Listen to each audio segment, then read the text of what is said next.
Hello friends, അങ്ങനെ ഇന്നൊരു അതിഗംഭീരമായൊരു Hollywood ചരിത്രത്തിലെ ഏറ്റവും ബെസ്റ്റ് മൂവി എന്നറിയപ്പെടുന്ന പൾപ്പ് ഫിക്ഷൻ. നിങ്ങളെല്ലാവരും കേട്ടിട്ടുണ്ടാവും ഈ പൾപ്പ് ഫിക്ഷൻ എന്ന് പറയുന്ന മൂവി. കാരണം അത്രമാത്രം പ്രശസ്തി ആർജിച്ചൊരു സിനിമയാണ്. 1994 പുറത്തിറങ്ങിയ ഒരു അമേരിക്കൻ സ്വതന്ത്ര ക്രൈം ചിത്രമാണ് പൾപ്പ് ഫിക്ഷൻ. ഇത് നമ്മുടെ ക്വിന്റൻ ടൊറന്റിനോ രചനയും സംവിധാനവും ചെയ്തിട്ടുള്ള സിനിമയാണ്. ഈ കഥയുടെ ഒരു ഇതിവൃത്തം എന്ന് പറയുന്നത് ലോസ് ഏഞ്ചൽസിലെ കാലിഫോർണിയ.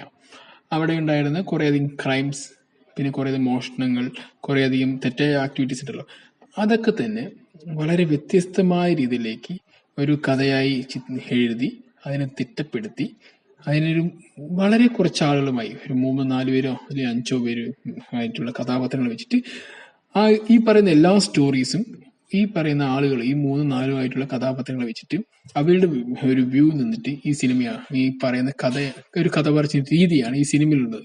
കാരണം കുറേയധികം ക്രൈംസ് ഫോം ചെയ്യുന്നുണ്ട്. കുറേയധികം ആ ക്രൈംസ് തന്നെ വളരെ വ്യത്യസ്തമായി അത് ചിത്രീകരിക്കും. അത് വളരെ മനോഹരമായി അത് എക്സിക്യൂട്ട് ചെയ്തു. എക്സിക്യൂട്ട് ചെയ്ത ശേഷം അതിലേക്ക് എത്തിപ്പെടുന്ന സംഭാഷണങ്ങൾ, പിന്നെ അതിനുശേഷം ഉണ്ടാവുന്ന എന്താ പറയുക നർമ്മങ്ങൾ, ഈ സിനിമ നമുക്ക് കാണുമ്പോൾ ഇതിൻ്റെ ഒരു ഏറ്റവും പിൻബലം എന്ന് പറഞ്ഞ ഈ സിനിമയുടെ ഈ കഥയും സ്ക്രിപ്റ്റ് തന്നെയാണ് ഈ സിനിമയുടെ ഏറ്റവും വലിയൊരു ബാക്ക് ബോൺ ഞാൻ മനസ്സിലാക്കിയത് ഇതിന്റെ സ്ക്രിപ്റ്റ് തന്നെയാണ്. ആ സ്ക്രിപ്റ്റിനെ എങ്ങനെ ഒരു സിനിമയാക്കി മാറ്റാം എന്നത് ക്വിന്റൻ ടൊറന്റിനോ ഇതിൽ കാണിച്ചിരുന്നുണ്ട്. വളരെ നാച്ചുറൽ ആയിട്ടുള്ള ഒരു പെർഫോമൻസ്.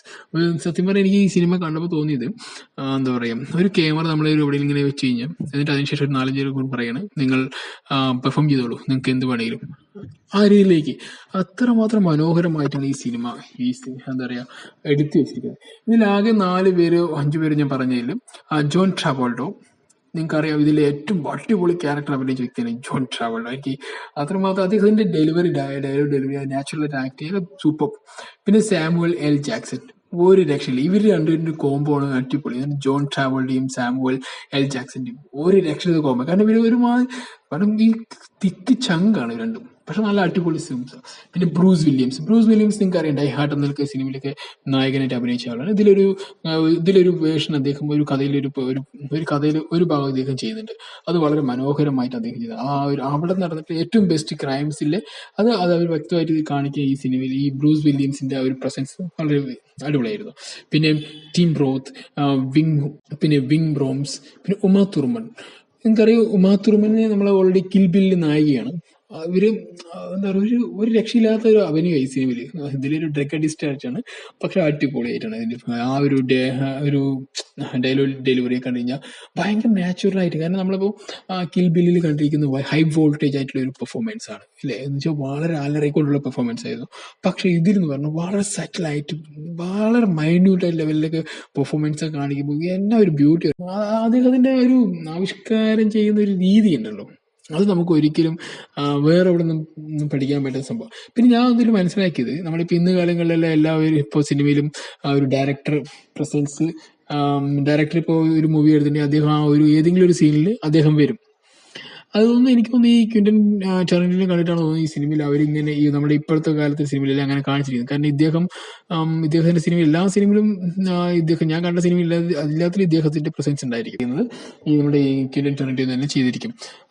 അതുകൊണ്ടായിരിക്കും ഇപ്പോൾ ഇപ്പോഴത്തെ സിനിമകളിലും അവർ ഇതുപോലെ ഫോളോ ചെയ്തുകൊണ്ടിരുന്നത്. പിന്നെ ഇതിന് ഏറ്റവും കൂടുതൽ എടുത്ത് പറയേണ്ട കാര്യം പറഞ്ഞാൽ ഈ സിനിമയ്ക്ക് അക്കാഡമിക്കലി കുറേയധികം നോമിനേഷൻസും അതിൻ്റെ അക്കാഡമിക്കലായിട്ട് കുറേ അവാർഡ്സ് ഒക്കെ വിൻ ചെയ്തിട്ടുണ്ട്.